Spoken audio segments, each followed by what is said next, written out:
سلام بر دوستان عزیز. وقت خوش. امیدوارم پیوسته مفرح و منصور باشید. یکی از دوستان دانشجوی من امروز متنی رو برای من فرستاد که اون متن نشون میداد که امروز یعنی 16 بهمن 1357 به بیان دیگر یعنی حدود 43 سال پیش در جریان تجمعاتی که در سراسر کشور از جمله در شهر ما اتفاق افتاد، پیشنهاد تغییر نام این شهر از شاهی به قائم شهر داده شده بود. گرچه شاهی قبلا علی آباد بود و این علی آباد یکی از روستاهایی بود که جاده شاه عباسی در عصر صفوی از اونجا میگذشت و این شهر بیشتر به چهارشنبه بازارش معروف بود.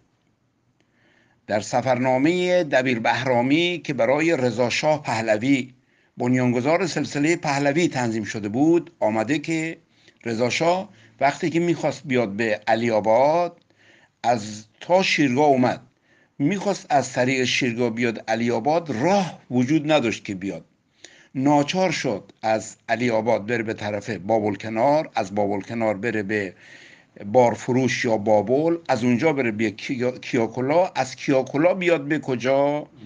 به طرف علی آباد.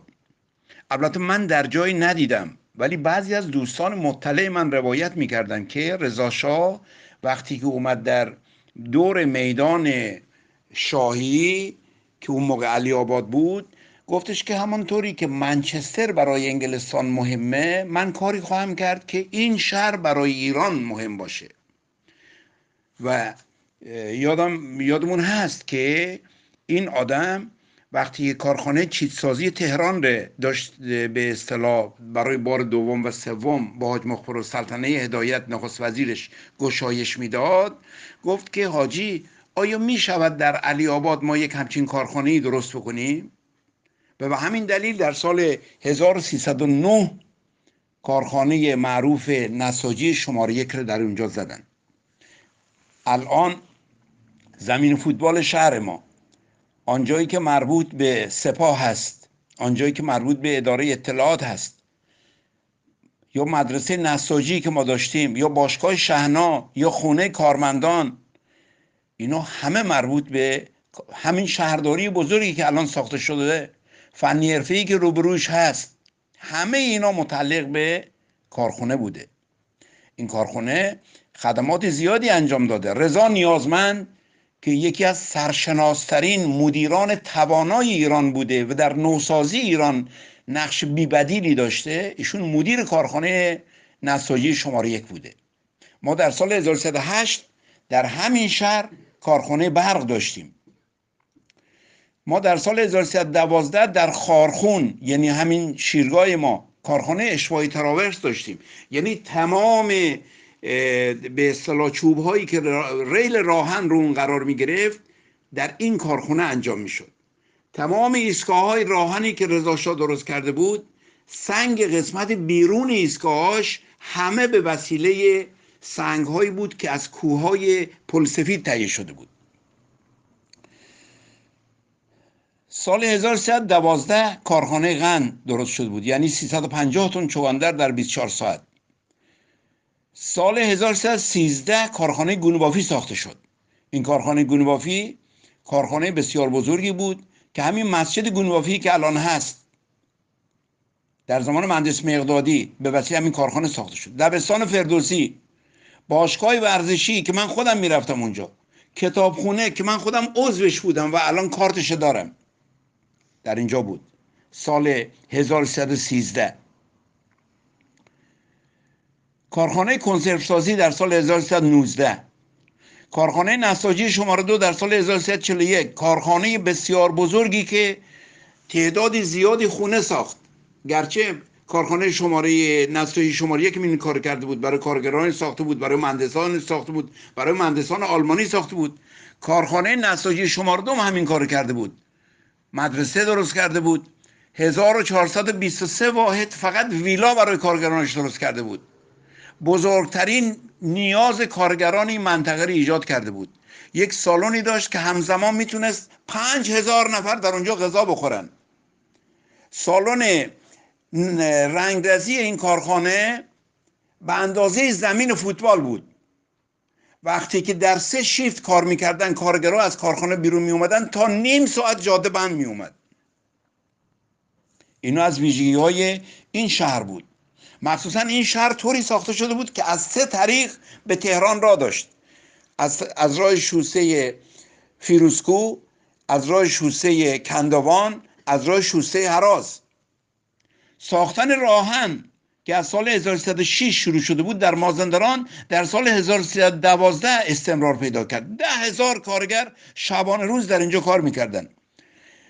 در طول راهن شمال، یعنی از شاهی تا فیروزکوه، 11 ایستگاه درست شده بود که در واقع این ایستگاه ها شهرهای ایستگاهی شدند. شهر به وجود اومد.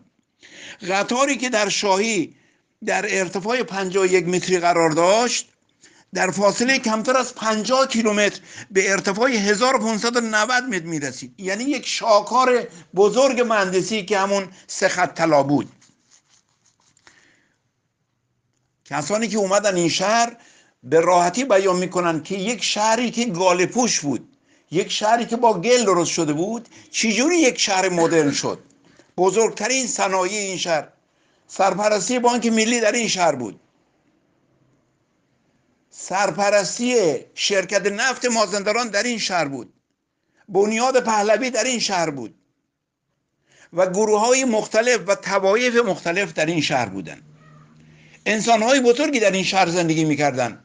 مثلا مرزبان ابن رستم، مهوی علی‌آبادی، نصرالله فلسفی، آن کسی که راجع به زندگی رضا شاه هنوز که هنوزه آثارش هست، میرزا جعفر غیبی، دکتر محمد حسین علی‌آبادی، دادستان کل کشور، آن مردی که نعمت احمدی راجع به اون حرفایی میزنه عجیب، سیروس مهدوی، داریوش نظری، احمد محسنپور و بسیاری از چهره‌های دیگری که ما در این شهر داریم. حالا این موارد ما داریم در همین شهر، در همین مدارسی که این آدم‌ها درش تربیت شدن. آموزش پرورش سال 1306 بوده. ما مدارس زیادی داشتیم، از جمله از اصل 4 ترومن 3 تا مدرسه درش درست کرده بودن. یکی مدرسه شرف، یکی مدرسه سپر، یکی مدرسه رضا شاه پهلوی. در هر شکل شهری بود همه قابلیت ها را داشت. 2 تا سینمای بزرگ در آن زمان، یک سالن تئاتر با امکانات بسیار وسیع، راهنی که تمام تشکیلات این شهر و استان و کشور بهش پوشش میداد. در هر شکل چه علی‌آباد باشه، چه شاهی باشه، چه قائمشهر باشه، اگر ما حرف اول اینها رو در نظر بگیریم، میشه چی؟ عشق. میشه چی؟ عشق.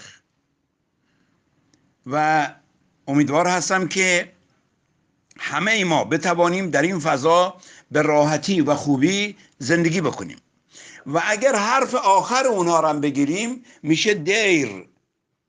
دیر از آن به دیر مغانم عزیز می‌دارن، که آتشی که نمیرد همیشه در دل ماست. در هر شکل امیدوار هستم که فرزندان ما بدانند که چه بوده، چه اتفاقاتی افتاده و چی شده. کامم از تلخی غم چون زهر گشت، بانگ نوش شادخواران یاد باد. مبتلا گشتم در این بند و بلا، کوشش آن حق گزاران یاد باد. پیروز باشید و کامکار.